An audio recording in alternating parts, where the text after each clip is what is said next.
Well, as you know, on Wednesdays, Attorney at Law, Farid Ali is our co-host. And he's standing by for Richard to join us for today's edition of the After Work Line.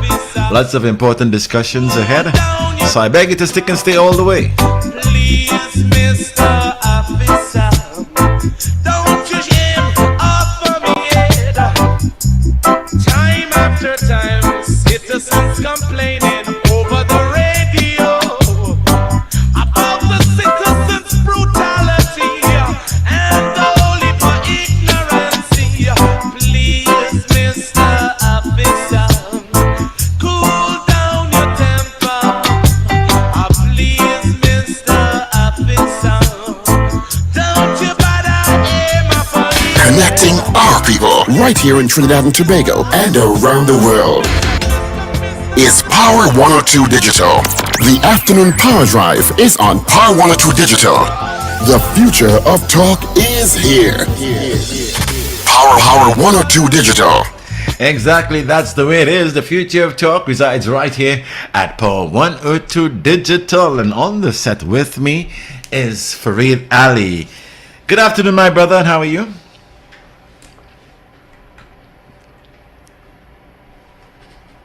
Farid? Yeah, unmute your mic. Nice.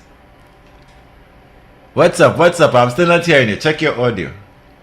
Check the audio levels. I'm not hearing you. Make sure your audio levels on your laptop is where it should be, and let's go. I'm seeing your mic is on.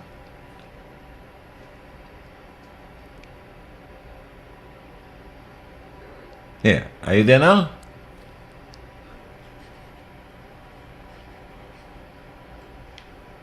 For some reason, I'm not hearing you, Farid. Make sure everything is okay on my end. Yes, everything is okay. Check your audio, Farid. You hear me? I'm seeing you, but you're not hearing me.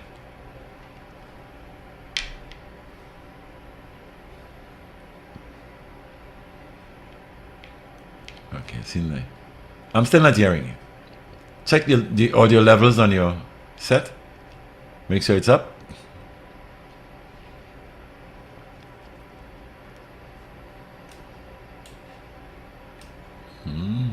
Still not hearing you.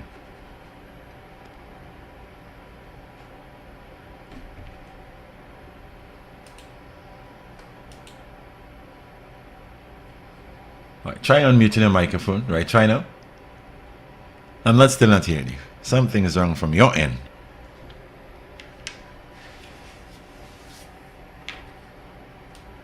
I left my technical friend and chief of the IT department. I wonder if you can help me out here. Ruben, are you hearing me? We're not hearing Farid.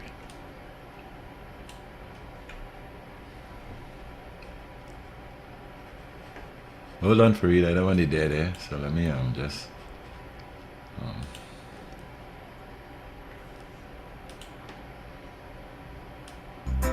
Please, Mr. Officer, use up your wisdom, knowledge. Yeah, say something again, Farid. Let me see if I hear you now.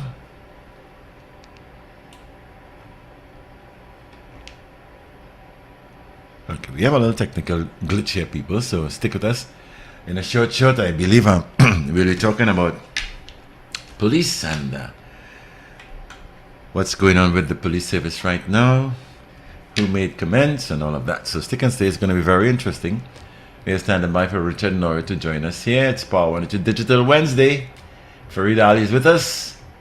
And until 6, we're going to be touching on these important issues that is affecting us and probably affecting the police service itself. So let's see if we can have Farid up in a short. In the meantime, let me see if I can prevent the dead business.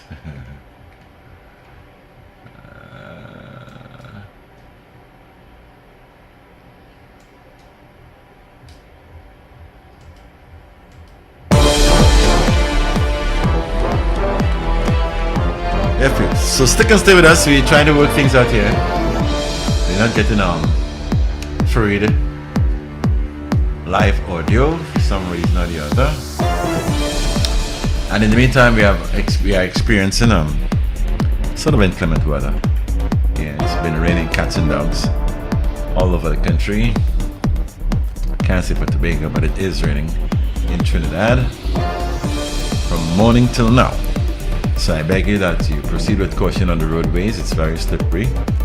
When wet, as a matter of fact, headed to work today, so a truck ran off into the median of the highway, and it seems as it had happened just minutes before I got there. So I saw the driver trying his best to get out of the vehicle. He came out kind of bummy and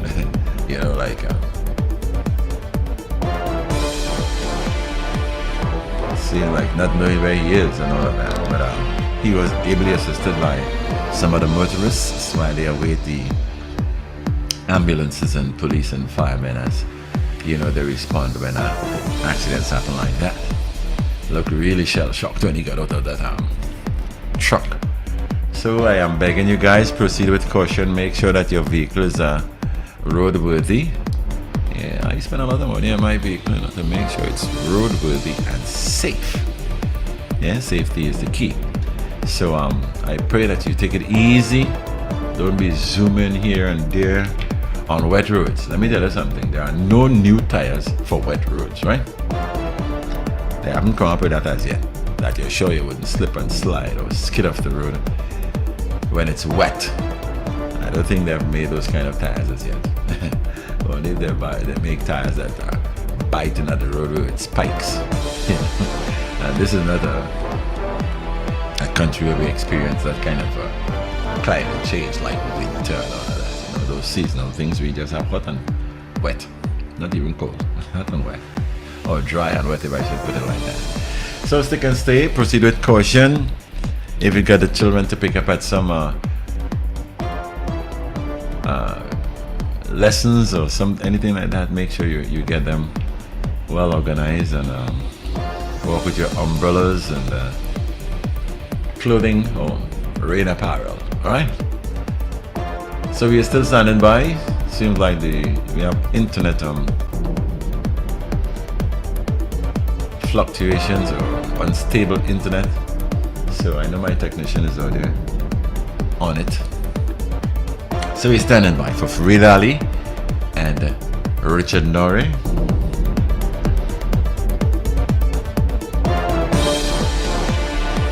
For the After Work Live edition, Wednesday. Lots and lots of important topics here. In the meantime, I continue to monitor the Lake Asphalt situation. I like to keep that on the front burner. Where I've seen on my phone, I don't know how true it is. Sometimes when you see things on social media, you have to be very sure that it's factual before you unleash that to the public. Lake Asphalt up for sale. The chairman resigned some time ago. The chairman of the board of late. I think last Friday was the last day for the CEO. So I don't know who is really running the company right now, or how the company is being run right now. I should say. So Farid is trying to link back up with us. Yeah, let me see if he's back with us. Let's see that we hope that we get rid of that problem. There he is. Farid, you hear me now, brother? Are you hearing me now? I'm hearing you. Are you hearing me? Nice, loud and clear, Farid. I'm hearing you. My brother. Yes, probably it's the rainy weather. I'm good. Yes, the rain is creating disturbance. It is. Really. What happened to me a few minutes ago is I was logging on using another device. Oh. So forgive me there. I switched to my back to my tablet. All right, great. Something may have been wrong with the laptop that I couldn't solve in those few minutes, but we'll make up for that. Good. Yes, we will. And I know you're very talented when it comes to that. How's everything? All is well with you? Yeah, all is well. It's just been raining, since morning time. I come from deep south, so it's raining. I came through all that rain because I'm never late and I'm always regular. Punctuality and regularity is my way of handling things. Here, there, and everywhere. I like to be punctual. I like to be regular. You can call me Mr. Dependable. Well, you could open the button for the West Indies. Oh boy, you say West Indies, it sounds like if they always win these, they lose everything. So I call them the Windies. You know, it's odd that we grew up in a generation where we were accustomed winning. And when I Yes. tell younger people like my nephews that at one time West Indies dominated world cricket, Yeah. they look at me like I'm crazy. Yeah, some 10 years we had it locked down. Nobody couldn't beat Yeah. us during that time. But I don't know what's happening now. And I'm the kind of person that think sport and thing should have you kind of in a jolly mood. Even though you're losing, you must lose with a fight. You know, this kind of thing. But West Indies are they like to depress people. So I'm not going in for that. So I don't think about them at all. I don't care what people think about me as a West Indian. But when they start to play West Indian cricket, I'll be back on the bandwagon. But right now, nah. That team they're playing now, that's the team I back. But the thing is, even in British football, Yeah. they often said that the reason why the English team played the way that they played over the years, I'm Yeah. talking about when they used to play what we call in Trinidad is long ball. Yes, yes. It's because that's the nature of the game. They never played on the continent. Now that football has become a little more internationalized and global, Yeah. and English players tend to play abroad and tend to play in Spain and vice versa. Other European nations play within England. The game Yeah. developed. I That's think right. with our cricket, the players are so focused on the IPL and the Big Bash and so on, Yeah. and where the money is. Mm-hmm. And I think we see a case in point with our own player, Sunil Narayan. Yes. I remember when Sunil Narayan came on the scene so many years ago. Mm-hmm. They said so much was expected of him, but he never focused on Test cricket and focused to me on anything beyond the T20. I guess the right. money he was making, I'm just saying, in my Mhm, view, the mhm, money mhm, he mhm. had been making in the shorter form of the game Yeah. sort of inundated or drowned his desire to go into any other area. And Yeah. that could be the problem with our cricket. That is what is happening. But if the West Indies cricket or the CWI, Cricket West Indies, if they will understand just what we are discussing here, because those things you said there are facts. If they should come up to par with these clubs, the guys will play. How come the other teams, the guys are, the moment you call them, they're willing to play for the country? Not here. The cricket board in the West Indies, to me, is a bunch of businessmen who know no more cricket. One or two of them. Surrett, yes, he was a cricketer and all that. But when they had Ken Gordon and all them fellas, I didn't know where they was going with that. You can have businessmen running cricket. Men who never even hold a bat for 10 minutes in their hand or were on a field for 10 minutes, they're running cricket in the West Indies. The moment that started happening, that's it. What are the other countries?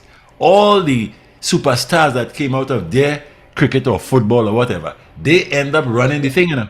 They end up being the board of directors, all of them. When you look at the board, there's a set of cool cricketers, the coach, the advisor, everybody came from the superstars that moved on.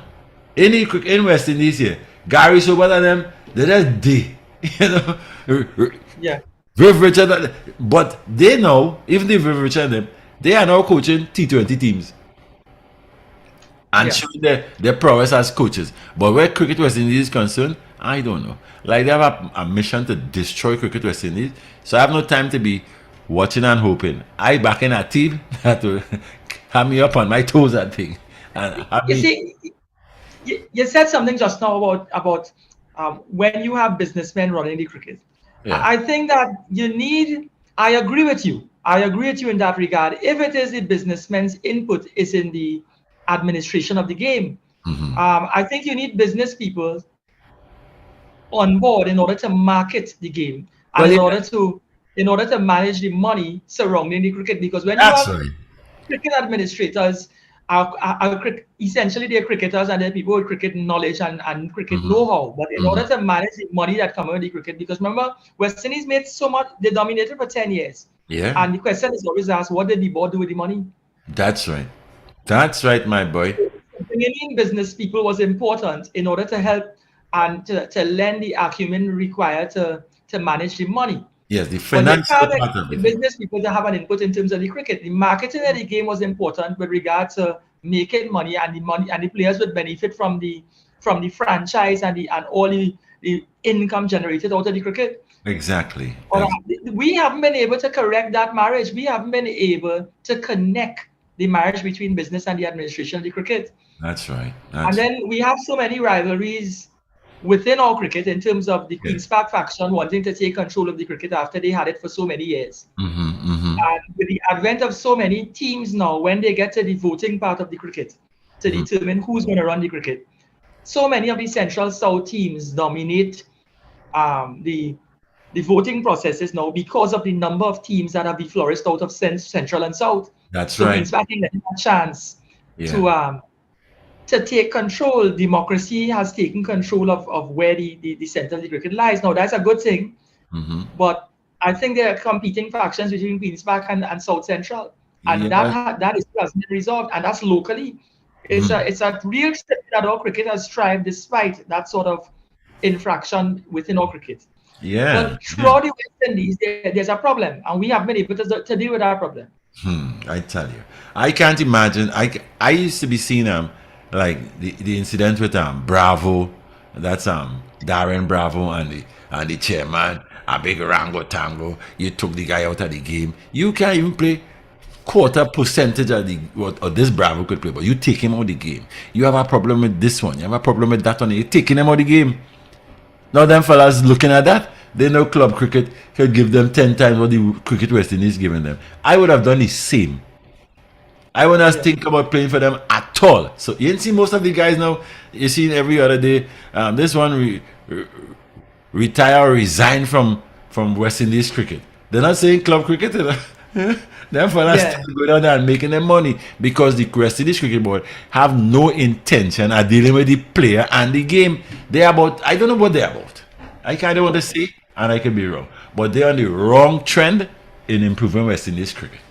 But they're in the game because, just like FIFA will handle all these countries and things, ICC handling everybody too. So them fellas don't want to lose that. But they don't care about the player and the game. So I have no time for that. The irony is that we still have a very huge stream of cricketers Of and course. producing, and we have all the talent because the secondary schools have really been producing and highlighting the young players that we have. Yes. If you notice, I don't know if it is your aware, but I'm sure you know it exists. There are a lot of academies that are coming up. In the same way that we have football camps, there are a lot of academies that prop up throughout the country. Before, if it is you're a promising cricketer, you need to get into Queen's Park in order for your game to evolve. Yes. Because Queen's Park offers all the amenities and all the facilities and the option to improve and to tour as a young cricketer. Yeah. We have our West Indies youth development coach, a guy called Rampart. Now, what he did is he was a youth development coach for West Indies cricket, and since he retired, he opened a clinic in California. Yeah. In Central Trinidad. And what that clinic has been doing, that academy down there, is they've been working with young people under the age of 10. Yes. And a lot of parents have been trying to push their children through academies like this. His is just one. Yes. In the same way that Queen's Park have their own academy. And those academies, we are actually streaming cricketers from under 10 into the early 20s. And then the academies try to find a way to link them to clubs and link them to get contracts for them.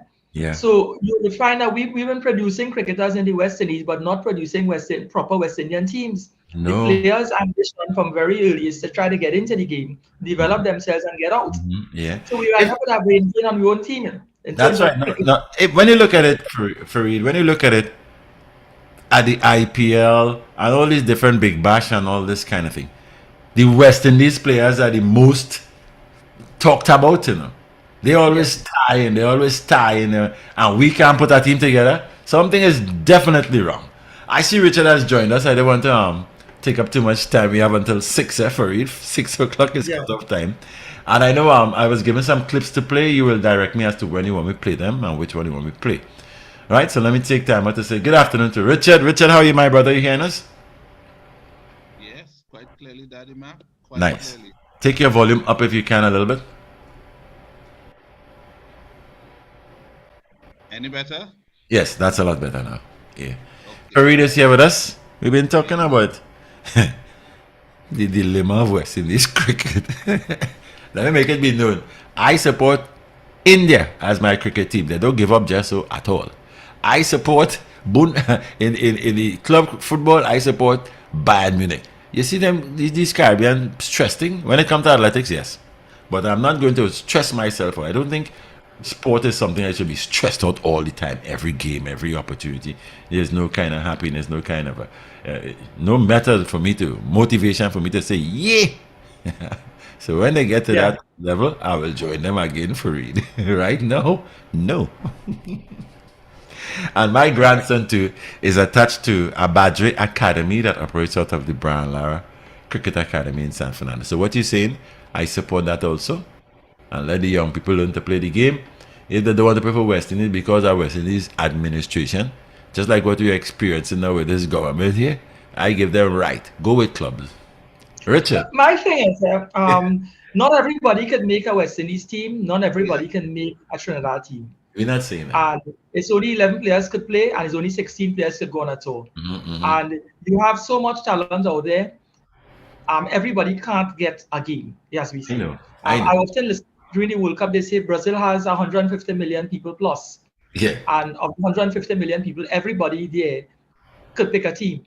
Yes. In other words, to pick a 16 or 23 to walk into a World Cup of 150 million people and 50 million footballers, Yeah. it's a lot of talent to screen, and then every coach has to choose the players that suits what he wants, his style and standard. Does that only have 50 million players? Well, registered. Yeah. Yeah. Let's say- Can you imagine that? Next thing before we continue, next thing that is bother me is that in the Caribbean, we are known for football and cricket, and with athletics now, the Jamaicans and you know, I mean, the Motleys and the Crawford and all of them has put it on top of the map for athletics.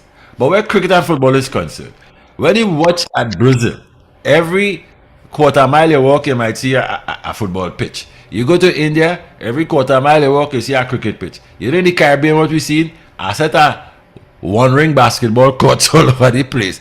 And I don't think we'll ever, it might change, but we might never, ever produce a basketball team to beat, to make it to the NBA or to beat America. So why are we pushing the youth into basketball when we are known for football and cricket? I'm not saying the game can't change, you know, but let us see some superstars, some little Jordans and Currys coming out of the Caribbean first before we think we could deal with these big clubs. So create avenues and facilities for cricket and football. We are better than that, at that.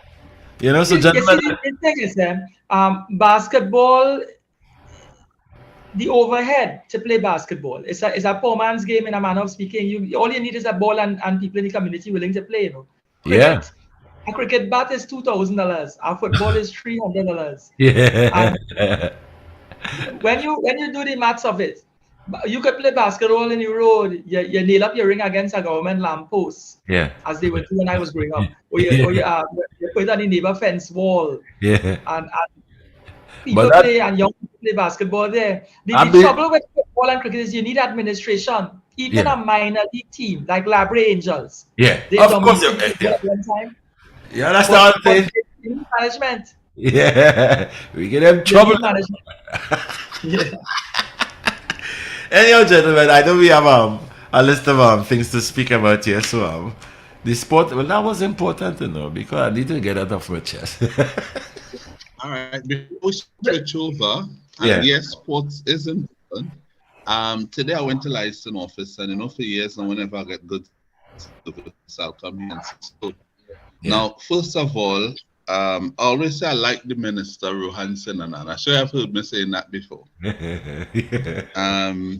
Paid me the other day when I had to call out, you know, when he was saying that certain rules would be fixed based on the availability of funds.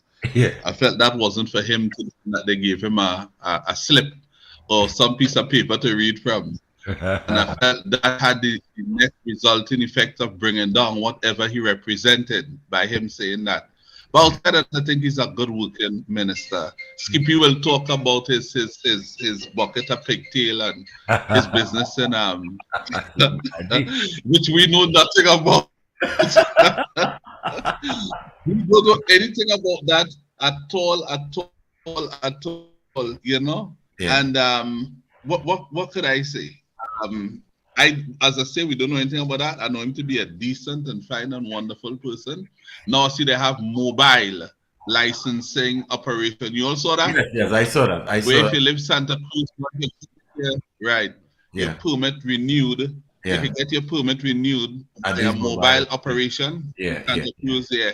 Yeah. And so anywhere from Las Cruz come all the way back down to Santa Cruz, Yeah. you could get your driver's permit or any other matter over the weekend corrected. road. I think that's impressive. I was saddened. Yeah, on the move. Just like how they were giving vaccines on the move. Yeah. So I was saddened that I wasn't in that area where I could have just wait until then and get it done on the weekend. Yeah. In my case, my permit expired and I had left the country. Yeah. So I had an appointment. So when I came back, the appointment, call it lapse. Mhm. I was late for it.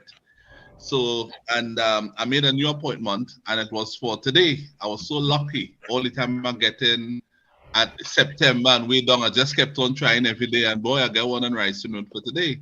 So I went there. That's what I wanted to get to. All right. And, I never like going license office on Rising Road, license office there. Whenever I had to renew, I'll go to St. James because they only concentrate on renewal of permits, so you get you much quicker, right? Yes, that's But true. since they gave me the online appointment to Rising Road, I said that was better than going Point or Princeton, that what they were offering me. I had to decline those all the time, right? I said I had to get something closer. I can't go that far to renew a permit. Come on. So I got Rising Road and I went, to my surprise, under the leadership of Inshan Mohammed and Visham Ramnanan. I had to say, I just come here today and commend the licensing office for the proper leadership and the work. I mean, the system was smooth. I had to ask the people in charge, to find out who was responsible for the effective operation. And they carried me to these two gentlemen. I said, no. When you run into something like this, it must be spoken about.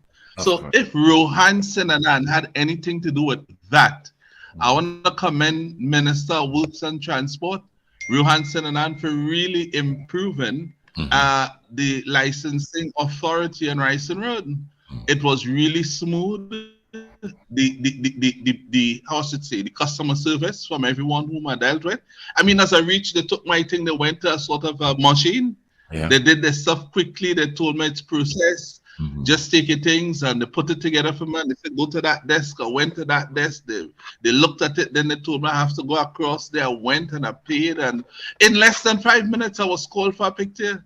Right. And less than 3 minutes after that, I got my new, no longer driver's permit, but my license. Yes. It's a different thing, how they do it differently now. It's different. Yeah, I said, well, boy, nah. I said, no, this was too good to just take it and walk away. I said, I want to meet the people in charge. Could I? Yes. And they said, why? I said, no, I may have to bring in those persons' name on this program for commendation. Yes. Because I don't know who they are, but the service was really impressive. Right. And they told me, carried me, I was escorted to another section, and I met Mr. Ishan Mohammed and Vishan Ramnanan. I want to say to Rohan Sinanan, call these two gentlemen out who are responsible for this smooth operation and perhaps increase their salary, not by 4%. Promote these guys. It's a good thing. But It is Richard- it's a good thing. It did not Recognition. happen. Because it's not a place. Right, licensing office is not a place you expected to get good service at any time, Mr. Yeah. And to get that in licensing office, these fellas had to be doing something out of the box. So I really want to commend them and I want to thank them. And I really mean that. And I went there, I experienced it. This is not what somebody has told me. This is something that I directly witnessed today, and I want to thank them for it. Gentlemen, keep up the good work. It was a job well done. Yeah. Licensing authority and Rising Road, I could only speak for that one, is in really, really effective hands. Thank you, Minister Sinanan. Thank you. They also told me the head of transport is is Transport Commissioner Clive Clark. They say I should also bring his name into the equation. So Clive Clark, your lieutenants have done a wonderful job. Good job also, Mr. Clive Clark, Minister, Works and Transport, and once again, those whom are directly met today, Inshan Mohammed and Visham Ramnanan. May the Lord continue to bless you all. Keep up the good job. I Right. turn over to Farid. Yeah. Richard, Farid. whilst you're on the topic of Mr. Sinanan, I was looking at the newspapers. There are a few places in Trinidad that may hold you to task for what you're saying. In as much as it's so. No, I was only talking about the service and licensing office and writing, brother. I'm not talking about those holes I had to cross and turn your car into a submarine and all that kind of madness. That's a whole different thing. That is a whole different thing. Yeah. Or anything to do with your cruisers. I'm not going to say that there are people in Maruga and Kachip Village and Laloon and in Claxton Bay and so on. And Barrackpore, who may want to nail Mr. Sinanan to the cross in as much as he has licenses hours up and ready and the bureaucracy moving smooth. Yeah. It seemed to be at the expense of something else. I tell you. I'm reading where they said, That's a good point, Farid. The point you just made, I hope you're aware of it. It shows how fair we are, Farid. When something is good, we say so. When it ain't, we say so too. So you say some people want to nail it. But nail it to the Some people cross. want to nail it across. Yeah. For what? Tell us. he made a comment that the public Holy space. glass that is drinking and feeling good. Listen to Farid and it's the people looking fair. He recently said, Mr. Sinanan recently said, and I'm looking, I have the article in front of me, on Friday, the 22nd of July, 2022. There's an article here by Shirley Bahadur. And Sinanan is saying that the Ministry of Works is advising the public not to take the matter of fixing potholes on the nation roads into their own hands. Yeah. As it reiterated Minister Rohan Sinanan's assertion that such action could do more harm than good. Now, I agree that you have to have a certain amount of engineering experience to properly repair a pothole on the road. But you don't have to have engineering experience to know that the road's bad.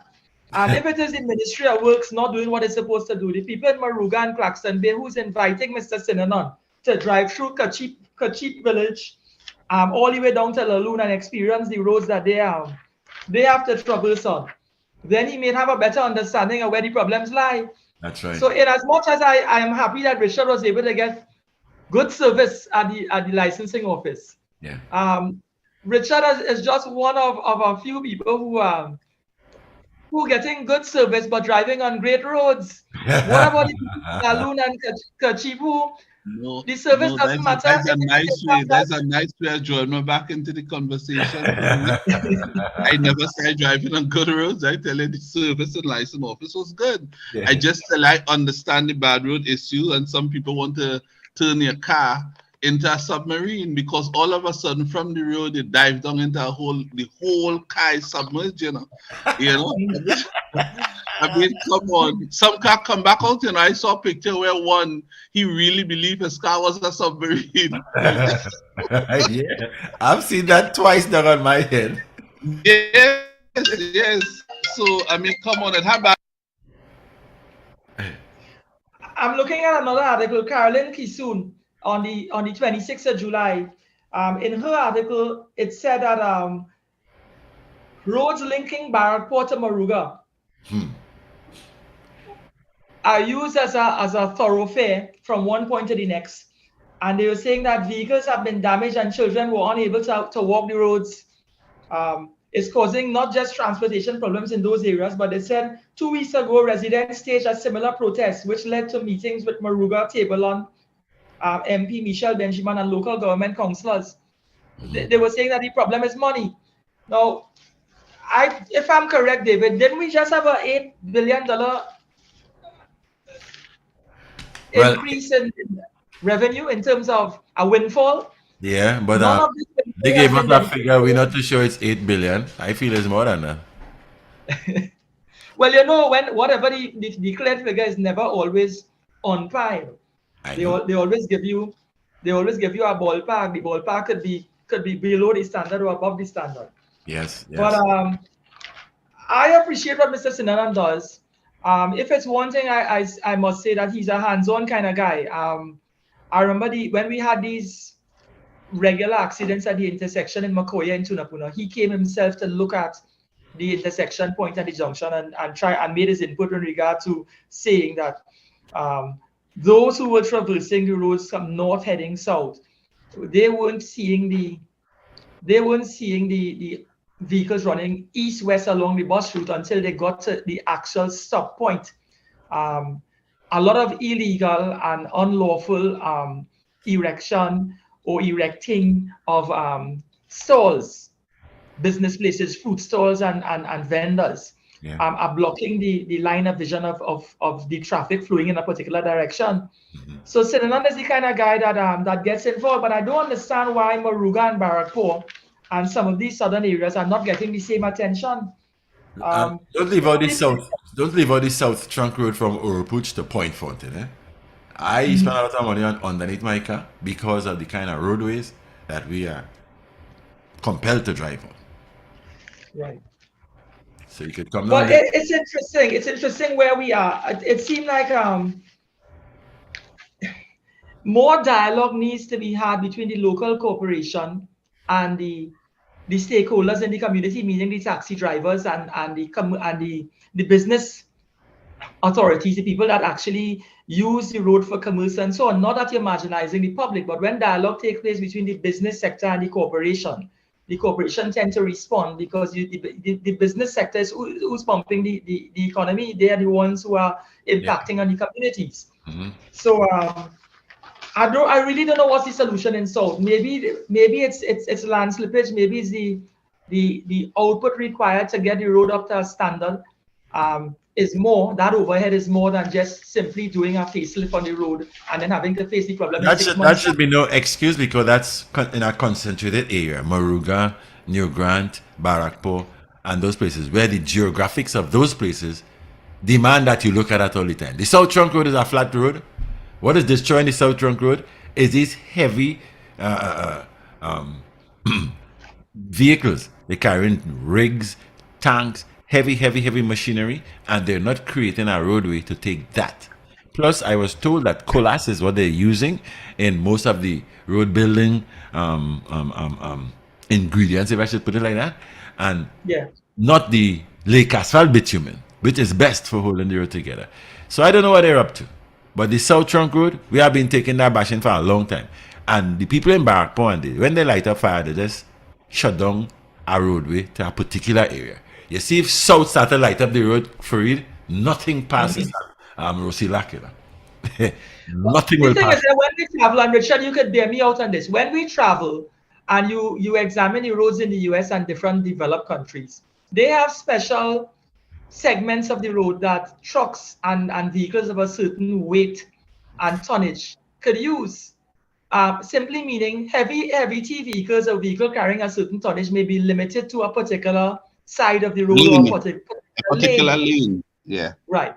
In the East, when I had to go to Sangre Grande and to go to the Sangre Grande Magistrates Court on a day-to-day basis, when you had to take the regular road, that Demerara road that leads all the way through up to Valencia and so on, you're competing with trucks, with quarrying trucks. And those trucks, they move so slow and they move in a convoy of 6 and 7. And when you get behind 6 or 7 of that, you literally, it's like Paul Bearers following a coffin, you know. You can't overtake six truck in a convoy because you run yourself into difficulties. So you literally spending an hour in traffic. Now what happened is, since they built the bypass road in Sangre Grande, I thought that what they would have done is let good sense prevail and indicate that those trucks that quarry and carry a certain tonnage, that they use the old road. Now everybody switch. The trucks just move from the old road to the bypass road that they created, and the same problem exists on the bypass road that existed on the old road. And a lot of the vendors who benefited from the traffic of persons coming down that old road, selling honey and pepper sauce and all these little, community-based products. they find themselves in the red. My problem is, and this is where it is, that bypass road, Richard, is going to end up no different from the Demerara Road. And that is some of the problems that we face here. We don't have a highly regulated economy and a highly regulated or a standard, a regulated position in relation to use of roads. So when the roads mash up, and we have a way we tend to let it run down and run everything down and then spend big money to repair it in a huge way. Exactly. I don't know. We have to have a policy when it comes to road repair that meets a certain standard. Otherwise, we will continue to have all those problems in South and all those problems in the East. I tell you, just how you experience it with the quarrying, the truck that carry quarry material and thing, is the same thing that is happening to us with both quarry, aggregate movement and thing, and the movement of heavy construction equipment and construction equipment for construction, ordinary construction, and the oil industry. That is what plagues us there in the South, and it mashes up the road all the time. And nobody seems to know about it. I remember Jack Warner was trying to introduce that kind of lane settings there for the highways and thing, because it's not easy to be behind these trucks. Sometimes they are escorted by the police, and the police looking for their money, so don't pass that escort. You're looking for a ticket. Do you notice, and Richard, I don't know if you must notice that. You notice the slow lane, the leftmost lane is the worst lane in this country. The worst. That's Anywhere you go and you're driving in the slow lane, it's the bumpiest ride. I don't know when they're putting down those roads, if it is they decide that they will give you a hard time if you're driving slow. On top of that, you should try. Yeah, you should try heading south anytime, morning, noon, or night.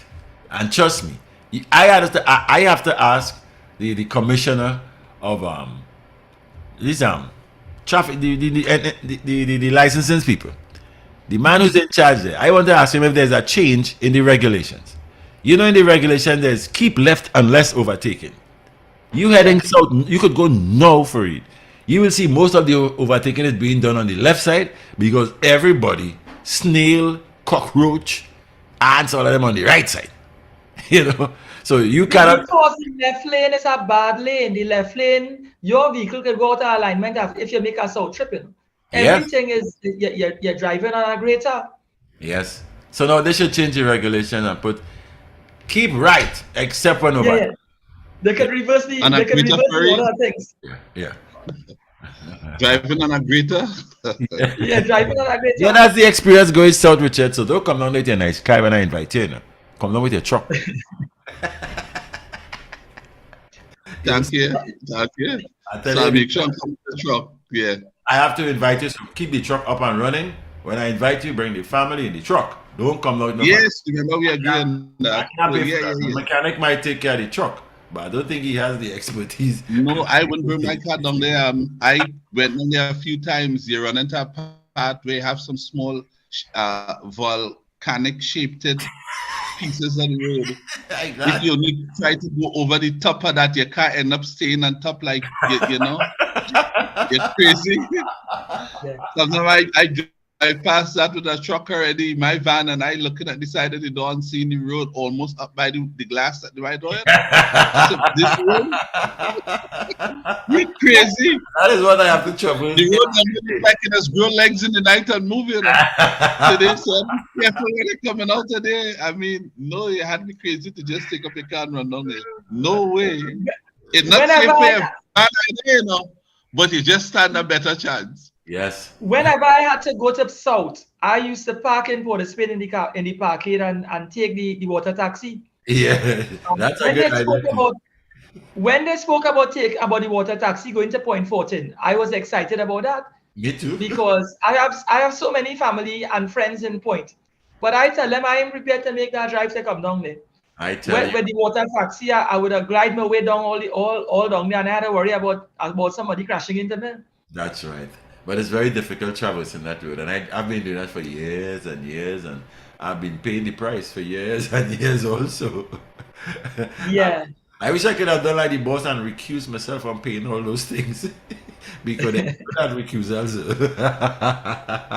I'm telling you, David. I don't know if it is from what Melissa said, we're going to be looking at a comment that Minister Dutton had made. I don't know if you want to start Start with with that. Mr. Dutton.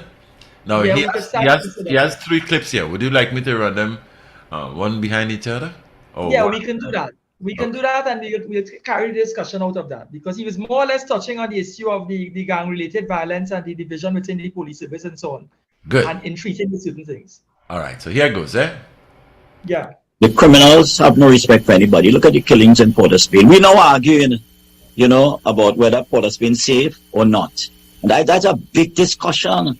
I'm watching the news last night. That's a significant discussion. That discussion going on beyond 10 days. Is it safe to come into Port of Spain and not safe? But you have to ask the question, where exactly is safe? That is, to my mind, very significant. So that you have the conglomeration of the minorities in your protective services, in a political directorate, in your business thing. Cocaine is not planted here. The coca plant is not planted here. It is planted in temperate or mildly temperate countries, not planted here. So what you have is that it's imported and it's flowing to the country. You have to remember, I agree, you have a minority, what I call an expanding minority, but the situation is so heavy that if you have an expanding minority in the police, in the prisons, a few grow guys in the army, all right, and I have said before, behind every consistently corrupt cop is a businessman, a police officer, a businessman, an attorney, and a politician. I have said that over and over and over, and I believe that with all my heart, and the evidence is pointing in that direction. I will tell you something that is alarming to me, so that you have criminals have no respect for anybody. Because I am convinced that unless, you see, we have the recruiting, so they're feeding the gang. So as one gets shot, you have one coming in. You have 2 or 3 young people coming in. So I would say, as a pastor, folks will condemn me if I don't say that, but we need a whole spiritual retooling of the entire society. All right, because what did Plutarch say? The ears are liquid into, there is something lacking inside. There's a spiritual deficiency. A lot of young people are growing up in loveless, godless homes. And then, so that I'm saying we have to increase the army of volunteers. Number 2, the army of volunteers will have to look clearly at being the bridge between the honest police officers and parents, because the need for parenting is significant. There you are, gentlemen. Would you like me to play them one at a time?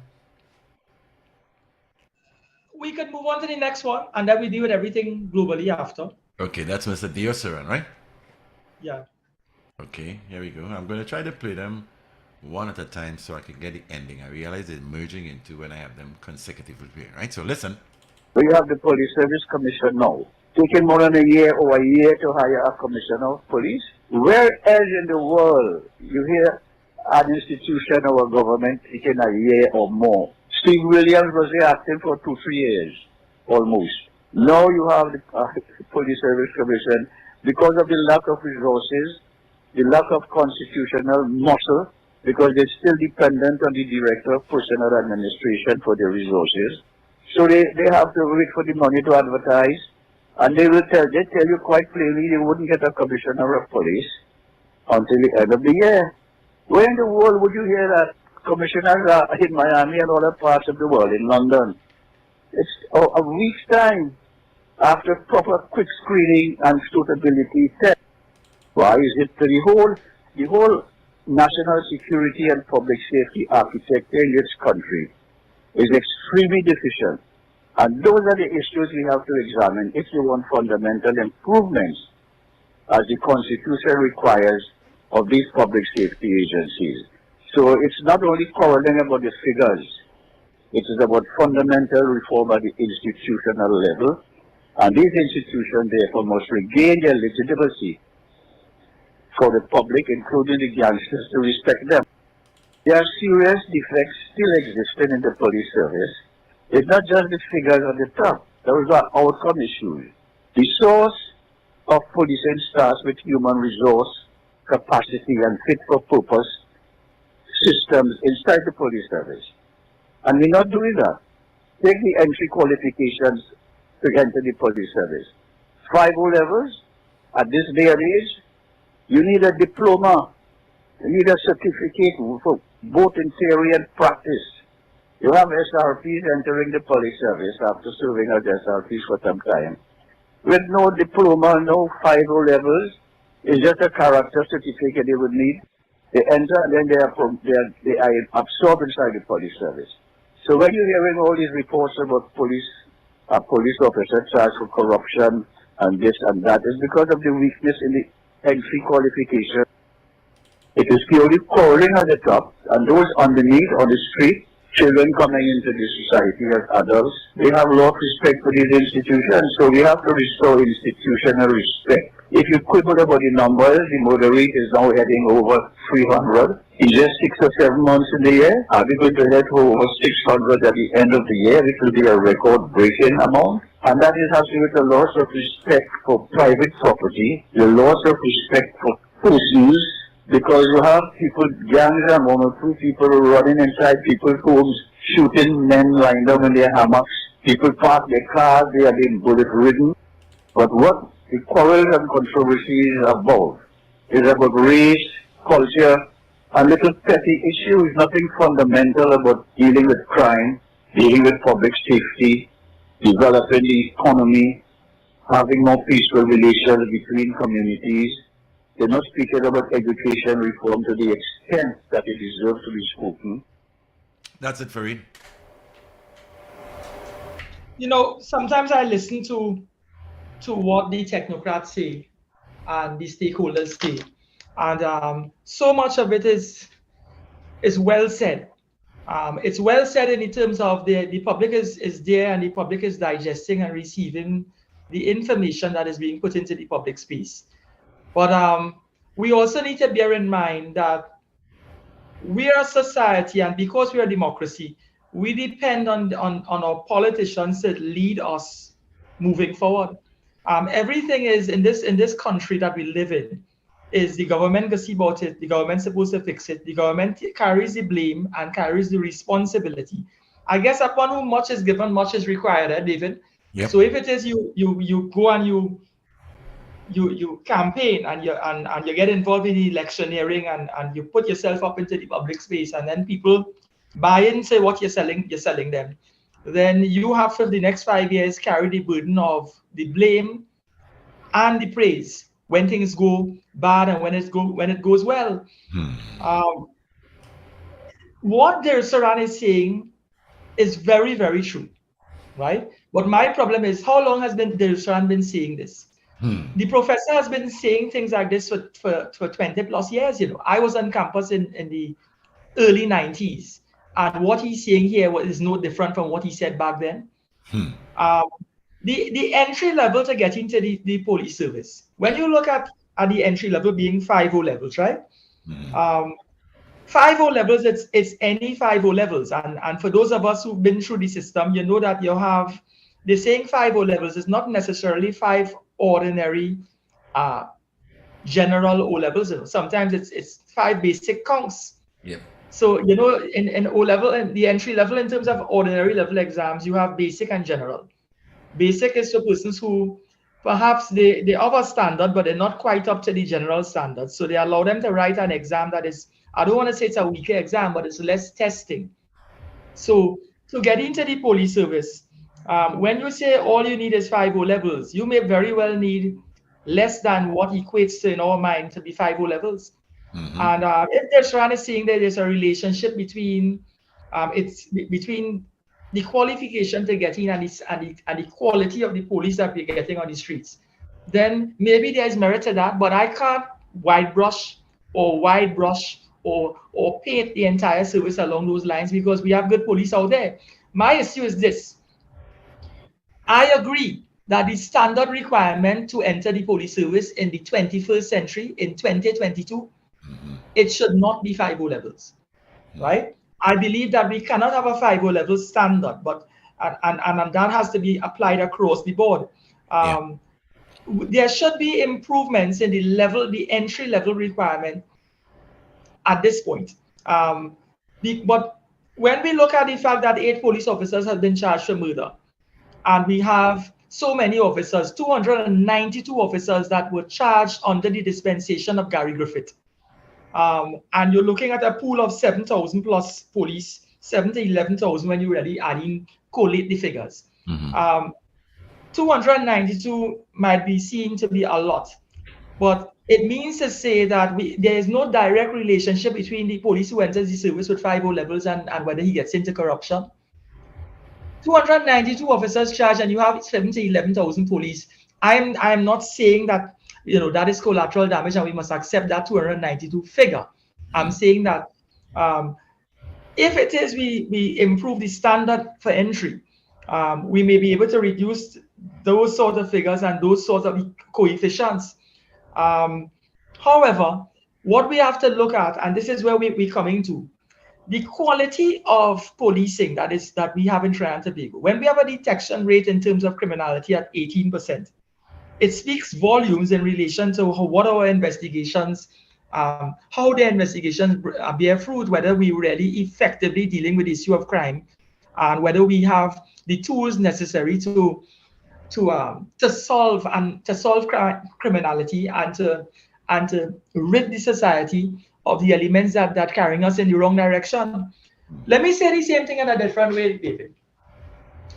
In 2020, there was the issue of renewing the gang legislation. And the alternative government, the UNC, their position was that they weren't supporting the renewal of the anti-gang legislation. There was a huge public outcry to say that legislatively, the police need this piece of legislation in place in order to combat the issue of crime, because so many and so much of the criminality in this society has a gang-related link. Then we had the situation where and it goes without saying the UNC did not support the renewal of the gang legislation as it existed in that form. And then we had the issue as it pertains to the amendment of the Bail Act, which is the 2019 amendment, which recently on the 5th of August, well, not the 5th of August, the 5th of July, had expired. So where we found ourselves is that we did not have that piece of legislation as it relates to bail, which says that when you're charged for a criminal offense carrying a jail term of 10 years or more, and you had a conviction for a scheduled offense that carried a conviction of 10 years or more before, or you have a matter pending of a criminal nature carrying a jail term of 10 years or more, that you not qualified to be considered for bail for 120 days. That aspect of the legislation, of the amendment, wasn't renewed. In other words, people who had a conviction or had a pending matter in relation to serious crime and were before the court again, whilst on bail, were before the court for another serious offense, they were automatically being denied bail for 120 days. Our position is this. The opposition was pounded into the ground and treated with scant courtesy, and being told that they're not nationalistic and they're not supportive of government policy that is geared towards bringing the criminality down to certain acceptable levels. But at the same time, the issue is we had a problem in the police service. And what Mr. Jacobs, the deputy commissioner, is saying, that though we needed the legislation, or he was saying why we needed the legislation, is it kept certain core criminals or gang members off the street in the prison system for 120 days, which gave the police an opportunity to investigate the crimes that they were alleged to have committed. And this is where we are, David. The 120-day period, when it is you were denied bail, right? That 120-day period when you were denied bail, that 120-day period was a period in which the police ought to sit now, the investigative team, and collate the evidence against the man who was denied bail, and to put together their case, ensure that they had statements from witnesses, ensure they had statements from the police complainant who investigated the crime, ensure that they got the exhibits in terms of ammunition, if it's 9mm or 5.56mm shell casings, to examine, to do the forensic evaluation as to which guns it came from, to create a link between the individual who was denied bail and the crime, but also on the crime on the level that you're able to collate all the evidence. So it's not just statements, it's not just exhibits, it's not just the forensic analysis associated with the exhibits, it's not just the getting your witnesses, collating your witnesses, getting statements from them. But in other words, to forge the case together, the 120-day period with regard to that detention was to put the prosecution in a position where they can start and commence the case within 4 months. The issue was, and this is what I think Saran and they understand, but they simply not focusing on the fact that the police service is too overwhelmed with persons or servicemen who are investigating so many different crimes, whilst they are collating a case or putting together a case for a man who's going to trial in 4 months, that it's too much to carry. So I don't think it's a situation when he makes the point that, we have so much corruption in the service that the entry level is 5.0 levels and it's so easy to get in. Then he's talking about the retooling of the police service and ensuring that the police have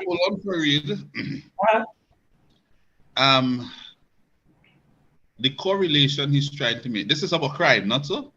Yeah. Right. Yeah. What's the correlationship between people with 5.0 levels getting into the police service and becoming police and crime? He's saying that the level of the entry level requirement to enter the service is barely 5.0 levels, and it has always been. He's suggesting that we should be setting standards now where people have, and prospective police service officers should have diplomas and certificates in the theory and practice of, I would imagine, criminology and policing. So when you have that sort of background and you get into the service, you're in a better, you're more equipped and you're sufficiently tooled and sufficiently educated and demonstrate that you have that sort of capacity to process the nature and the substance of the job that you're going to undertake. He seems to be suggesting that in this 21st century and in this the year that we are now, 2022, that the standard to enter the service should be a greater standard, should be a high, the bar should be lifted. So we have, I would imagine, he didn't use the term elite minds, but I would imagine that that is where he's going. He's stopping short of saying we don't have the best and the strongest minds in the service. And therefore, in terms of solving crime and in terms of treating with investigations, we may not have the people in place or the officers in place to properly carry these matters to the level of prosecution and successful prosecution. So in other words, we have a detection rate that is on time. The stat that is in the public space is we have an 18% detection rate in terms of criminality. So when it's 18% detection rate, that's a tremendous gulf to bridge when you're getting closer to the standard that you want. And he seems to be blaming the fact that we don't have officers that have the capacity to carry it. I want to say that he may not, if this is what he's saying, that you interpreted from his work. I want to say to Mr. Saran that he has not looked deeply enough to analyze this problem well. To begin with, 5.0 levels, collectively singular, is not the maximum requirement to get into the police service. It is the minimum requirement. Yeah. What that means, someone who has 6, 14, or 24 O levels, people may say people had that. I happen to have 14. Thank the Lord for that. But people who have diplomas, degrees, postgraduate certification, they could apply too. Is Mr. Saran saying that the police service only attracting the minimum standard? And in order to get a higher group in terms of qualification, raise the standard? Well, if right now you could apply with 7 and you refusing, and people over 5 not going, what make him feel if you raise it to 5 or 6 people will go? It just don't make sense. It's a minimum requirement. That's point number 1. So you can't say, because if this, as bad as the situation is, and I must add, it's really, really horrible. I mean, this is what you call monumental terribleness in this country. It's horrible. But had it not been for the officers that we have now, it could have been far worse.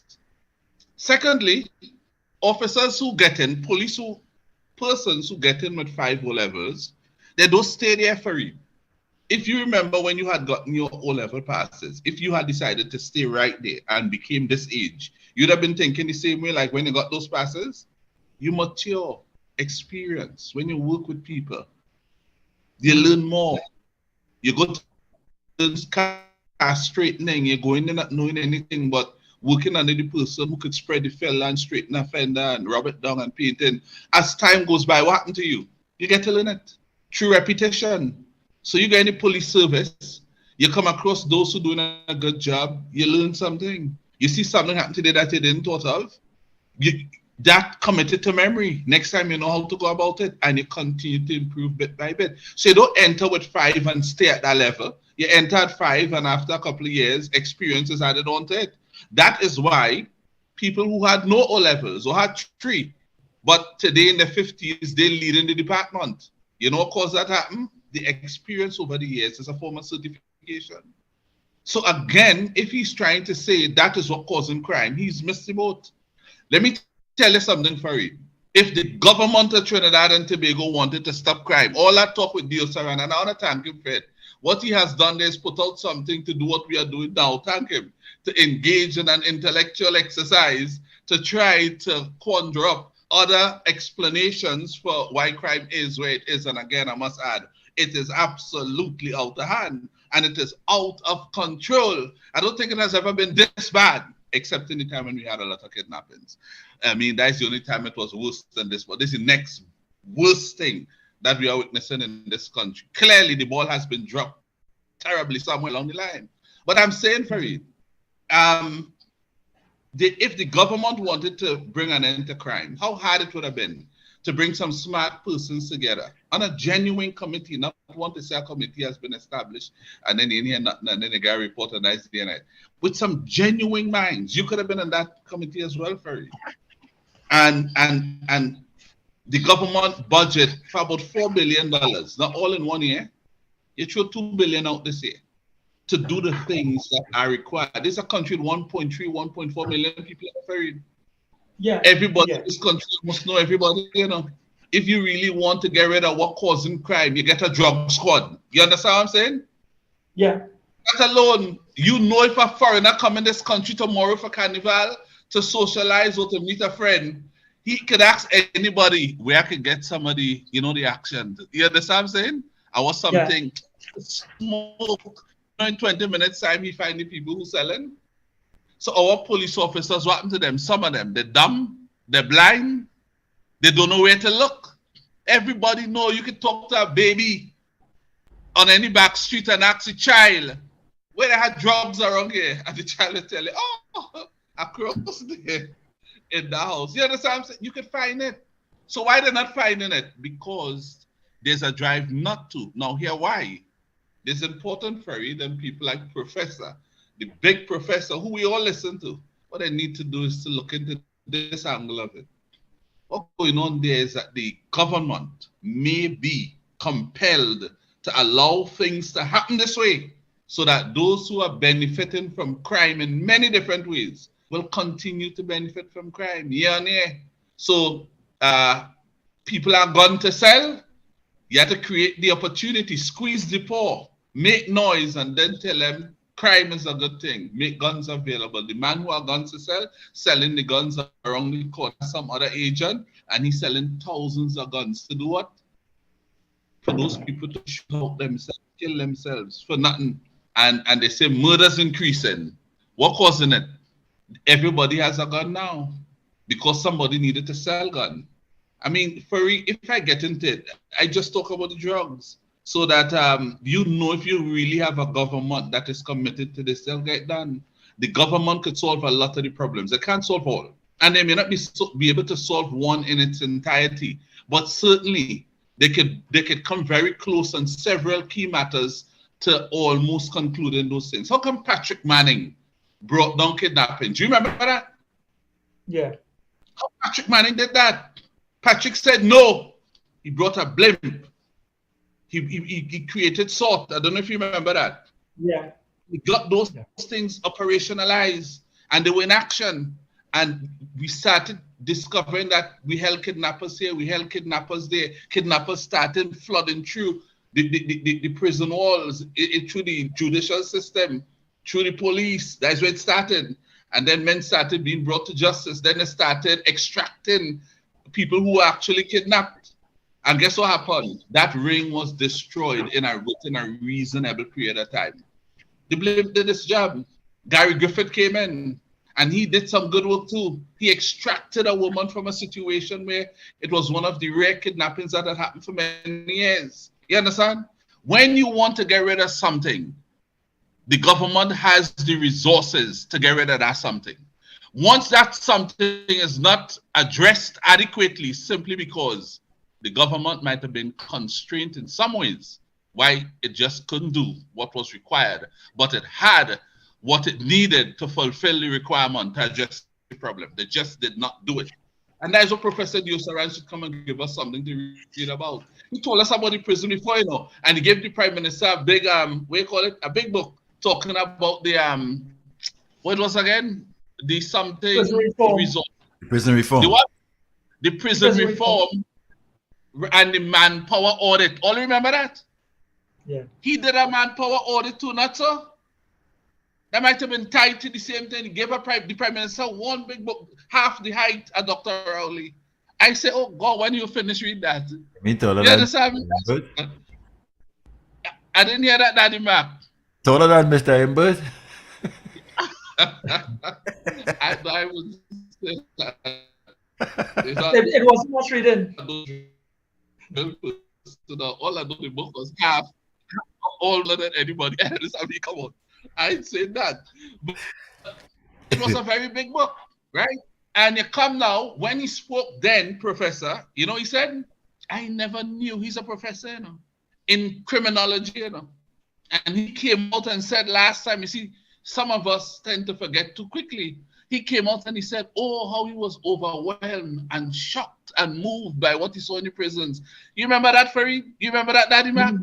He said he didn't even know that it had so many people in those little cells. And I said, but you're a professor in criminology in Trinidad and Tobago. How you would not know what is the state of the prison situation in this country? I mean, come on. So I like Professor Diosaran. I love to see him on the morning shows. He has some nice angles. But some of them, they're shocking. Like today, that's shocking commentary. That is shocking commentary. And he did not, in my opinion,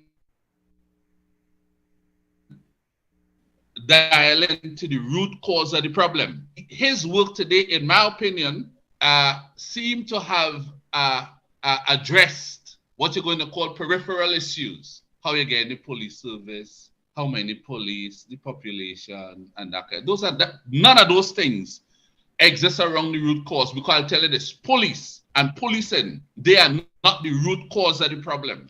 The root cause of the problem is what the police supposed to do in response to crime and to prevent it. And therefore, he did not tackle that side. What side that is? Karen always make the point here. Drugs in its entirety and what it does to people and what it causes people to do and so on. It's a big part of the equation. And he hasn't really touched on that. How you going? Who brings in the containers of drugs? How they getting in the country? How the arms and ammunition come in the country? I want to tell you, as Mr. Manning was saying, you treat that as a faucet. If you turn that off, where you don't have drugs and guns coming into the country, as Mr. Manning used to say, you solve more than 85% of the criminal activities in the country. And that's what the blimp and all these things. Remember, it had a major drug bust down the islands, Daddy Mac? I saw Farid aware of that, Farid. You all remember that? Yeah. And after that, half of the places along the east-west, or the Beetham Highway coming up there, they have all them big burned down, And then they held a young little fellow who was a gardener. Remember that? No big fish was caught, but a lot of drugs. Drugs with the street value, the fellow who went to court couldn't even mention properly. Even the judge had to say, you'll know that, that he was already convinced that you were not responsible for this. You don't have the resources. You're not a man of that means. You understand? But it is unfortunate that he was trapped in the equation. And that is where the real problem is. So as I conclude, remove the guns, remove the drugs, and let us see what criminal activities would be like in this country. Just try to imagine that. Remove the guns, remove the drugs, and let you Gentlemen, play can I interject here for just a minute? along the land of Trinidad and Tobago. Yeah, Yeah, Richard. Daddy Mac? I have I didn't hear you. I have a contributor for the topic that we are dealing with. Can we take the call? Yes, Farid, that's okay. That's, of course, no problem with that. Okay, Let's good get afternoon, caller. Gentlemen, good afternoon. Good evening, rather. Yes. Good evening, good evening. No way. Yes. Have you recognized the voice, Richard? Listen, I think I pick up that voice. Let me tell you something. That voice might be not a voice in the legal fraternity of this country now. Yes. I want to say I hope that is not Barrington fraud. You're on your own now. I am hoping it's not, because that fella I know is a fraud and a fake. The eyes on it. I hope it's not him, but the voice sounds similar to that. Am I right? You know, in normal circumstances, I may have told you, but then I have to be sure if you have a positive piston on a window to throw it through first. I think that's Mr. Mudflower. Nice guy. Yeah. Farid, you know this guy? I know the voice and I know the face. Farid, Yeah, you met should him know. personally. He's a lawyer now, you know. That's Yeah. why him on the papers say applauded to Thomas, talking big and loud, looking well, decent and polished. And it says justice for the poor. So you're going to represent. Well, you know, gentlemen, this topic is straight up. This topic is straight up his alley. So You don't know. Now, I have kind of decided to stay away from the public light and public comments for a while. Because everything we just say in Tobago, when snake wall live long, it does stop a bush.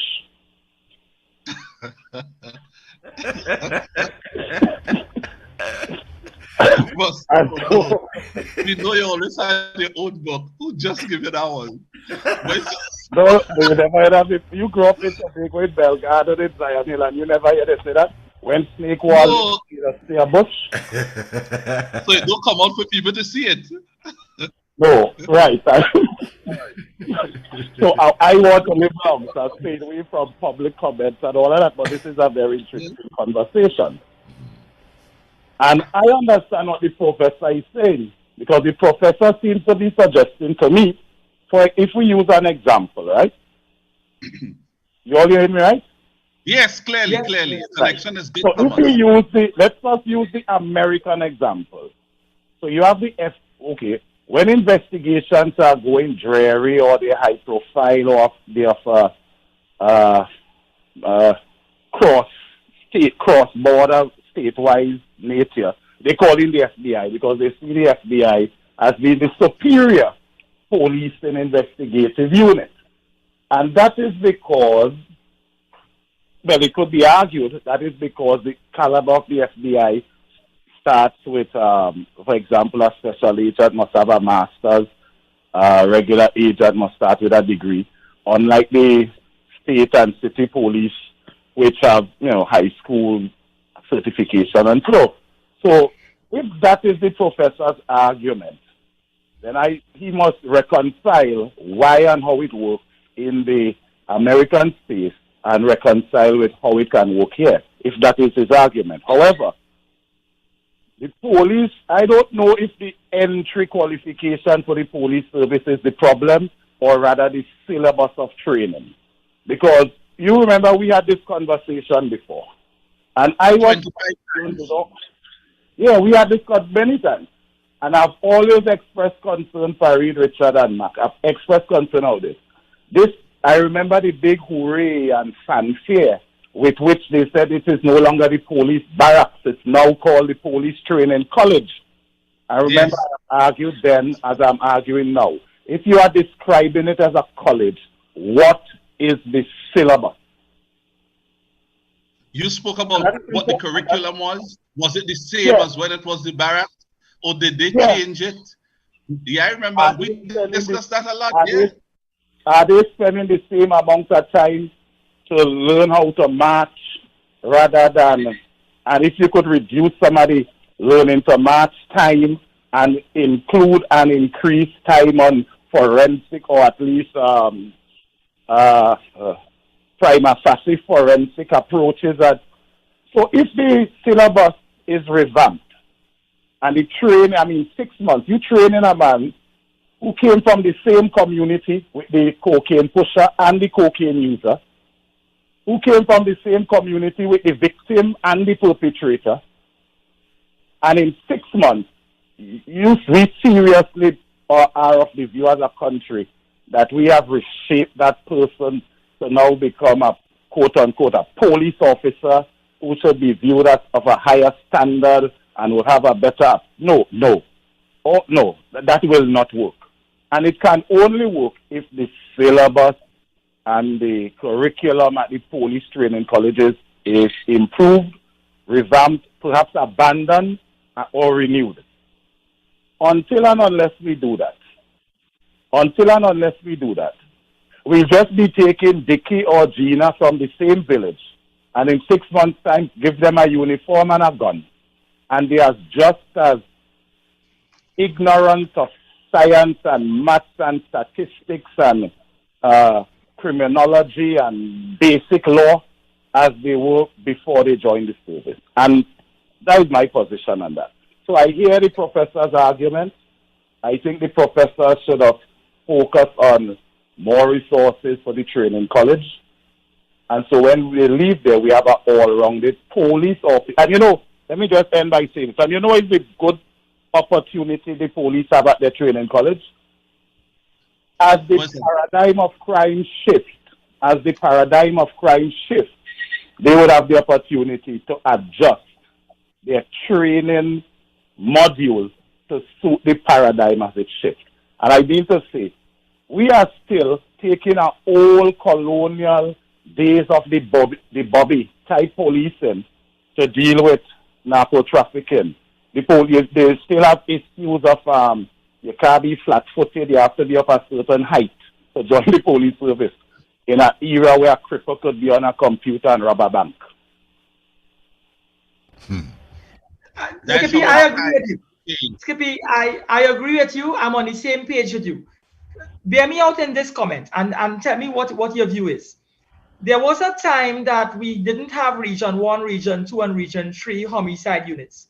Those specialized units that they've created in Arouca, Riverside Plaza, and in San Fernando and Coffee Street. What happened was you had the police officers in the community. Let us say Tunapuna Police Station, or let me use a example, Charlottesville Police Station. You would have a situation where the police officers working in the community, out of the community station, they would have relationships with the community because they may have been officers who were born and bred in the same village, who are policing the same community in which that they live in, and or similar things. And what would happen is when a Richard Norrie has a relationship with his village and he's a police officer, the villagers would feel comfortable in coming to talk to Norrie. They would feel comfortable knowing that they're going and talk to Skippy, a man from the community who is also a police officer. So the intelligence that the police has access to would be an intelligence that is community-based, and the people in the community has a relationship with the police, and therefore it impacts on the quality of the policing. What we have is an 18% detection rate, and so many murders are unsolved that we may find that these specialized units, you have officers coming from San Fernando working in Arouca, you have officers from Arouca working in San Fernando. They have no connect whatsoever. They can't even find the station in South without GPS.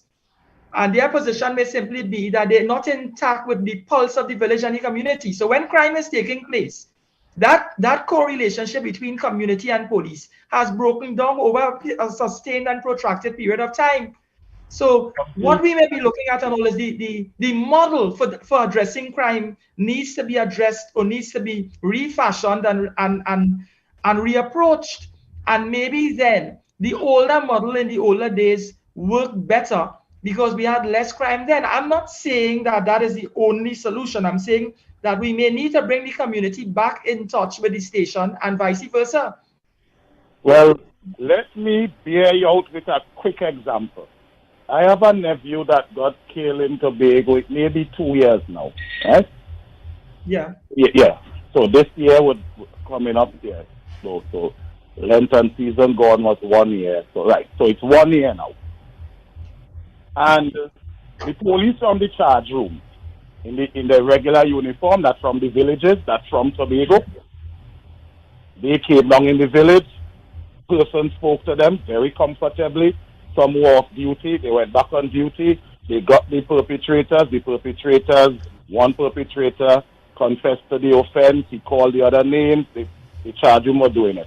Lo and behold, quote unquote, the Specialized Homicide Bureau took it over with a very rigid approach because it was operated from a manual. And as a result, they had to let go even the person who cut the, in other words, they intervened and cause nuisance to the whole process. So the perpetrators are walking free, not because the police in the charge room and the regular CID didn't do their job. In fact, they did their job, one confessed, properly confessed with the JP and everything. But when the homicide, and you know why the homicide bureau started from scratch? Because they have a manual they must follow and the charge room did not have the manual. So in following the manual now, of course, some weeks pass by and of course the guys, they get brighter and the fella who confessed, he say, now when they hold me, I did smoke weed, sir. They know you're taking my point, eh? Yeah. The homicide bureau, with their rigid process, and then nobody and the same people who spoke to the guys in the charge room because they know them and they're from the village. The policemen from the homicide bureau that came from Port of Spain and Diego Martin and Chaguanas, nobody will speak to them. Right. So that is very likely to be a known murder that could have been solved, that is not being solved because the specialized unit is not known by the villagers and nobody will speak to them. But they were speaking to those in the charge room. Right. So in other words, we need to address it also from the issue of the model of policing and the model that we use when we're conducting investigations. That model needs to be adapted and adopted to suit the culture of the community in which you live. People feel comfortable when it is they know they can relate to the police. When it is you live in fear of the police as a community, or you don't have that sort of interconnectivity, you don't have that nexus, that bridge where you're feeling safe and comfortable to report to them and to carry information to them, that you know you wouldn't in turn sold out to other persons or your name wouldn't be shared. In other words, the confidentiality and the confidence you feel when it is you're interacting with officers, if that isn't there as a villager, you're not going to be sharing anything with them because you might be putting yourself in danger.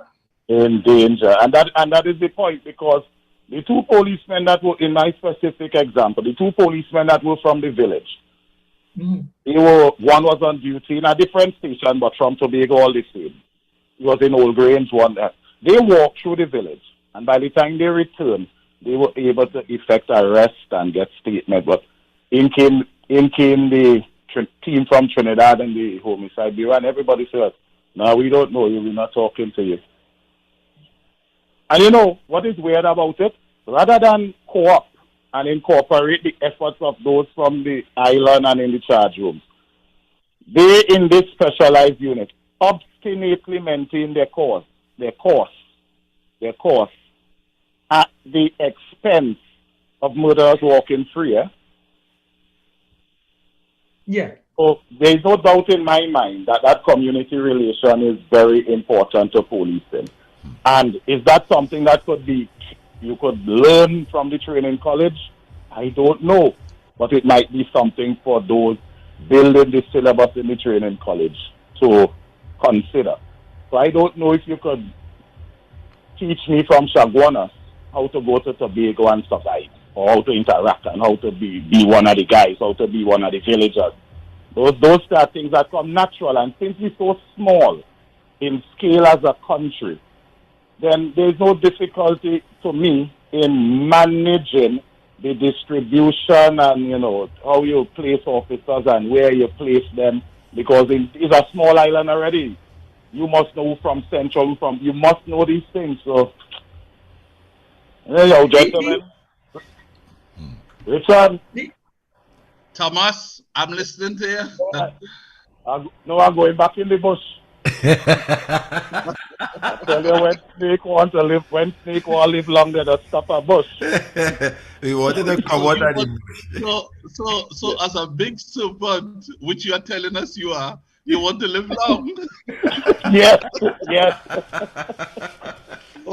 My grandmother said when snake want to live longer, to stop a bush. Well, snake traitor, you crawl back into the bush.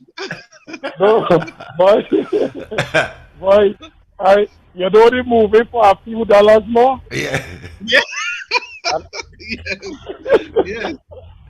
And I told the people them that, you know, I said now the money by 102 is small, but it is consistent, and I just get out of the game for years. They said, don't worry with that. But it's a good thing you didn't follow me, Richard. It's a good thing you did. After 2 months, they tell me cat right way.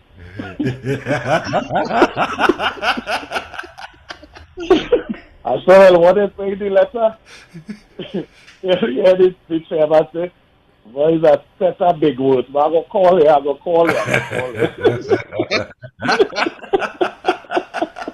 That's what I tell you, don't call you. Yeah.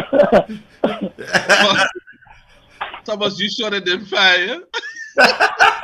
Well, I think that is what they did. Yeah. That's a new way of saying fired. Yeah, they would call you. They'll call you Tat. They got a letter from Tat. A lot of big words they'll call you. Oh my dear me. Thomas, I know we have a Friday opening here. I know you're understanding me now. Yes. That is what I'm aware of. Oh yeah, I'll Friday and Sunday, but let's leave the management to make the announcements and so on. Okay, great. Because I sent you a text message to that effect. Okay, all right, sure. Yeah. Good, my boy. It was really nice hearing from you, my brother. That was Barrington, traitor of the highest order. Thomas, coming back with us. All right. May I go back to bush now? Stay strong, my brother. We look forward to linking up again. Richard, I want to use an example. I want to draw an experience I had. I was representing a guy in a matter before the court. The matter is complete now, so I could perhaps just bring somebody the know-how to the table. What I recognized when I was cross-examining an officer is that he was investigating a fight between two neighbors, and he only took one side of the story and charged the man who the report was made on. So in other words, one neighbor fought with another neighbor. When the neighbor came to report that he was struck with a piece of iron in his face by the other neighbor, he took the report. He took the report, sent the man for a medical, and proceeded to charge the other guy. So in cross-examination, I asked him, I said, listen, you have a function as a police officer to conduct a balanced investigation. He agreed to that. And I also suggested to him that in order to conduct a balanced investigation, you need to hear what the alleged aggressors' version of the facts was. He said, well, yes. I said, and you would agree with me that you never took a statement from the man that you charged. You didn't ask. You have no evidence produced in this courtroom reflecting any comments or any written statement that was given by the aggressor, the alleged aggressor. He said, no, I did nothing. I said, so you would be aware that man who was charged spent 3 days at the police station, locked in a cell, and you were on duty over that period that he was locked up? He said yes. I said, how far away from the charge room was this man in relation to the cell? Wasn't it footsteps away? He agreed on all that. You know what the bottom line was? That this man never saw it necessary to find out the other side's version of the facts. And what caused the man to be the aggressor? Yeah, and he run with the report that he got. I asked him, how long you're a police officer? He said 3 months. I said, 3 months. I said, how many persons have you charged in that 3 months? Investigations you conducted? How many investigations you conducted? How much persons you charged? He said, it's my first one. So I said, were there senior officers in that station? He said, yes. I said, and if I look correctly, you have a statement here by a sergeant of police. He said, yes. I said, didn't you ask of this sergeant of police what is his point of view in terms of, should I interview the other guy? Should I try to get a perspective from the person who the report was made against? He said the officer never gave him such advice. The officer telling that I'll take a statement from the victim, get a medical done to prove that the injury really took place. When they looked over the statement and saw the medical, they said that that's it, they could proceed to charge. So I asked him at the end of the matter. Of course, to jump the gun, the matter was determined in favor of the alleged aggressor, meaning that he was freed. The court was of the view that you didn't ask of him what happened, and basically he was running a self-defense notion. He's saying his defense was self-defense. He said, I really was in an altercation with him. I really did cause injury, but he struck me first, and when he struck me, we struggled in each other's arm, and he fell. When he fell, he damaged himself when we hit the ground, and while we were rolling around on the ground. So it was so easy to hear the other man's version, which was simple. He's not. And he was right there. He was in the cell. He was available for 3 days. Yeah. For 3 days. And you asked him, so what really happened? You didn't ask him about that. He didn't even see it necessary. But hear what I'm saying. What I want to say, hold a point. I don't think you can blame that new officer too much either, because see what he might have been trained to do. Remember, a crime is something that happens against the state. So he saw a man injured, and here what you said, he called him the victim. So he took a position right away. He was the victim, and as far as he's aware, he had to charge the person who inflicted the wounds on this person, and that's what he did. And it was for the court to try both of them and determine innocent and guilt. What he probably was not aware of is by virtue of how he carried out the part of his process could have interfered with the outcome of the whole matter.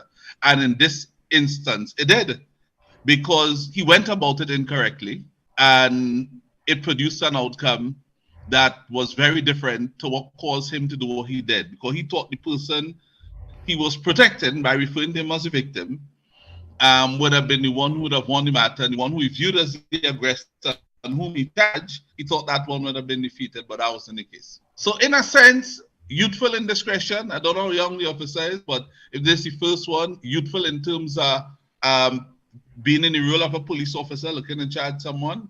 But I think the judiciary would have worked out what had to be done. And then they had a very good defense attorney, so it's only natural that the fellow would have had a very good chance, success for it. Yeah. But my position is, it was so simple for the senior officer, the sergeant of police, to direct the mind of this officer who was just 3 months into the service and tell him, listen, teach him the rudiments of the policing. In as much as he would have taken a position, right? The nature of the offense is not a sexual nature. When it is you have a report on a sexual offense, you don't need a statement from the alleged aggressor. That crime that you're investigating doesn't need to be corroborated in law. All you need is a medical from the victim, which proves that she was tampered with sexually. And all you need is a statement from her with her version of the facts. And you need not turn to Paul or James to get his version of the facts. You could simply lay a charge purely on her report and purely on the medical that supports the report.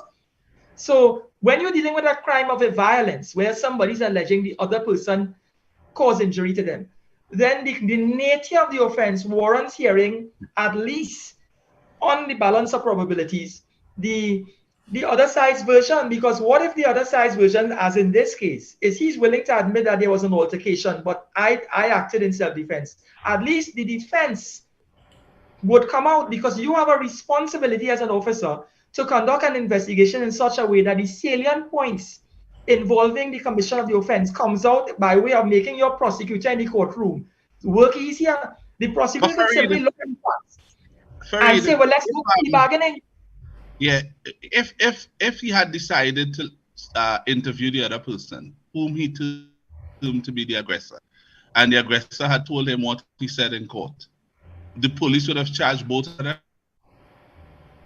No, the police could have still charged the so-called aggressor. But what I'm saying is, when you get to the courtroom, when the prosecutor sees that there's a statement from the aggressor and there's a statement from the victim. I mean along lines. After the aggressor would have shared that the one who was viewed as the victim, who sustained injuries, he got them after they fell on the ground and started rolling. The police would have been informed then that it wasn't the aggressor that inflicted those wounds. Those wounds were caused due to both of them rolling around on the ground, and he ended up coming into contact with the edge of a concrete or something. It could have happened to the one who was deemed to be the aggressor too. But they both were trying to defend themselves from the other. So what would have been the police situation there? Because he would have learned now that it wasn't the aggressor that inflicted the wounds. Right. He sustained the wounds as a result of rolling improperly on the ground while they were fighting. You understand what I'm saying? What if it is after carrying a discussion with both of them that the police within the station now determine and make a determination and said, listen, gentlemen, both of you all acted in haste, injury was caused. Are you all willing to take this to the court, or you want to resolve this here in terms of one could offer compensation, no major injury was caused, no loss of limb, no broken bones, it's a scuffle between men. The law makes full allowance for that sort of resolution. Remember, this is not a murder. This is not a serious crime. This is not a minor crime. It might be a minor offense. No, this is something to the end in the police station. Right, and not have to undergo the expense of retaining counsel, of wasting the court's time, producing witnesses, all that paperwork and administrative work that is associated with piloting a matter in the court. And it's an example of where within a station, you need a hierarchy of support where you have senior people sharing with the younger people.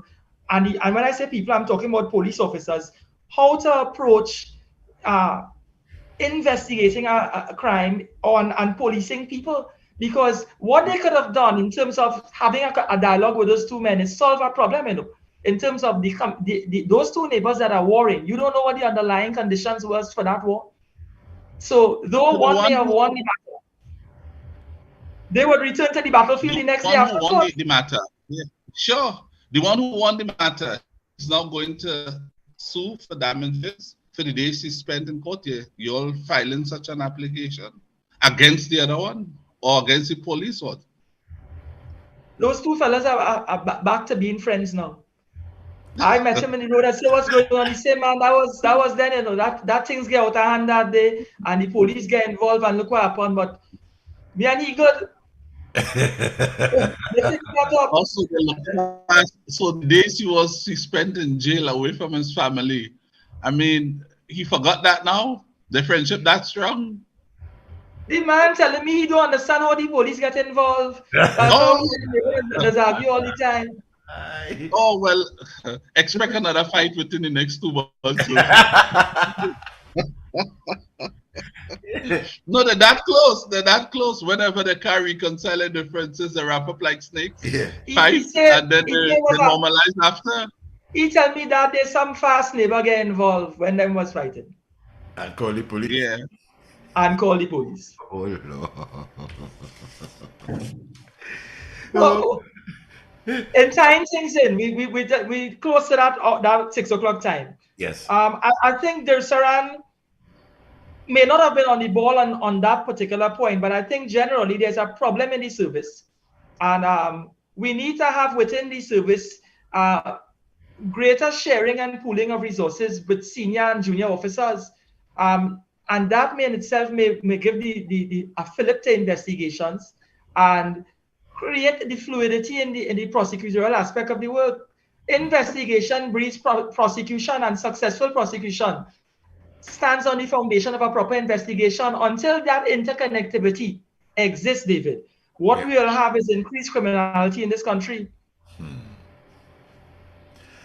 I too think that we should be choosing people outside of the requirement that Skippy listed. Like you have to be physically this and you have to be a big strong man, and I think we have to move away from that now, because like Skippy also said, a handicapped person or a person who is challenged physically sitting in a wheelchair could create the most heinous kind of crimes right from his wheelchair. So we have to have minds that are willing to get into. You have to be, like you like something a lot, Fareed and Richard, you like it, you like it. I mean, I was in the oil business. I used to work in lab and refinery operations and all of that.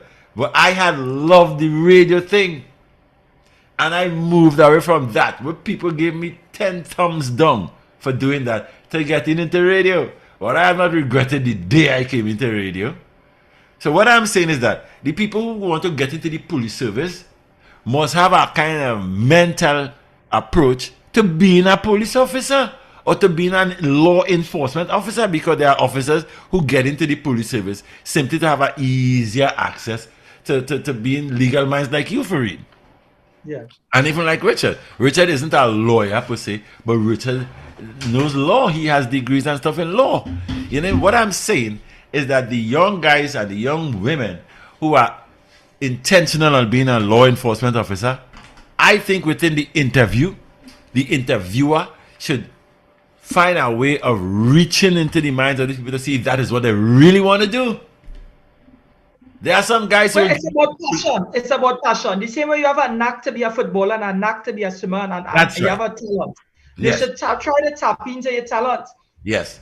It's not like... Have a psychometric testing. Have psychometric testing be done on the prospective applicants, and make a determination as to whether their desire and their passion is genuine, whether they want to improve the quality of the TPS that they're entering, or if they're just looking to improve themselves at the expense of the TPS. Yes, or not just looking for a walk, as they say on the ground. Yeah. Looking for a walk. And they go into the police, but you don't want to do no street work. You want to sit down in the office.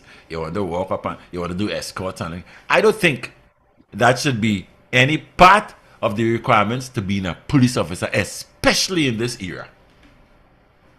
Exactly. Yeah. Well, we got news ahead, Richard. Any final words? No, just going back quickly to the police part. Someone sent my message, said, back in the day, you used to use school leavings to get in the police service. Yeah. And then they increased the entry requirement to 3 O levels, then to 5. He wants to know, when that was done, how did that improve the detection of corrupt people, criminals, and people who wanted to do wrong? He's making a case that when that was done, it actually got worse. So there's no real correlationship between just the entry-level requirement and the state of crime in this country today. And that's the part I was talking about as it relates to Mr. Diosaramo. It's a nice piece to discuss, but really we had to get serious about it. And in order to address this thing more meaningfully, you had to drill to the root cause. The root cause is not the entry requirement, because as Thomas said, make the point too, we have the police training college now, right? If it is a college, then it ought to have the curriculum and every other element that goes with a college within that college. And once you have it, you're going to have better programs that you're going to have the people who got in to study. So you'll train them better. So by the time they graduate from that college, it didn't matter that they entered with 5 O levels. They're coming out as professional officers ready to do a good job. So it's not just how you entered. It's how the entry part is the beginning of the process. When you go through the college is how you come out. When they refine you through the college, college is the process of the refining part of it. When you come out of that college, you should be a police officer ready to serve the people of Trinidad and Tobago at the standard and level that the people of this country would expect you to deliver at. And I mean, Dr. Diosar, Professor Diosar, and I hope he's listening, and I hope he goes and he does another piece. He's a smart guy. He writes nicely. He has his way of researching. I think if he researched this aspect of it, he would realize that would support the work he has already done, and he'll be able to give us something more direct to the root cause of the problem. Nice. So until next Wednesday, Fareed. Be safe on your journey back home, and as I always say, blessings. Yes. You should enjoy the rest of the evening. Yeah, Fareed, you enjoy the rest of your evening as well. Daddy Mac, take it easy and hold on to hear the news. Yes. And next week again, Fareed, we take it from there. Wonderful show. I enjoyed it. Yes, me too. Take care. Thanks. Yeah. Bye. Thank you, gentlemen. News straight ahead. The afternoon power drive is on Power 102 Digital. Power 102 Digital. Yeah, yeah.